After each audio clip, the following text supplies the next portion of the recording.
受到台妈妈嘅好把水健康建国嚟推动，地本分产期嘅提议，咪係严重嘅本大體。最動了參了按高嘅檢水盤點，基本動作嘅時節係規動橫到好把度。下季咗地本嘅分產期，對外交通全部都係出現唔得。那我哋台媽哩海兩片嘅債錢，基本日咪係繼續空態。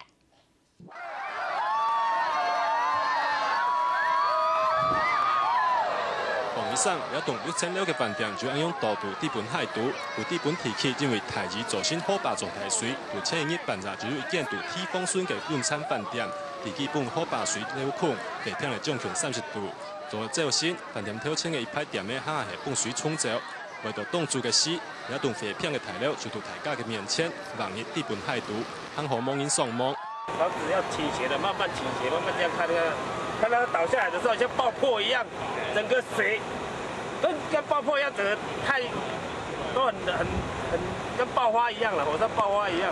不過因為好把狀態水入安全問題，附近嘅橋老另外道路都暫時封起來，初步上起來入將權是幫人本困到地本分產期，目前國軍在想辦法，請其他另外道路將受困民眾救出。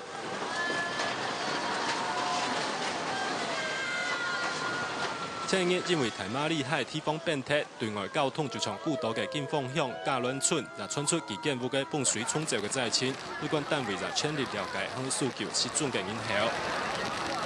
另一方面，發動總局也乃度看得到農作物泵強風吹倒，向入好把做台水嘅情況。路上向係以爆發山方向嘅爆發口，去年9月因為出現口碰擴大嘅情形，用嚟做尾口。禮拜摩拉克風菜來泄，為了避免意外發生，提早封口。風菜雖然已經漸漸嘅離開，不過落台水造成好把做台水，肯係入安全嘅問題。民眾應該避免被水勢湍急嘅好把強困。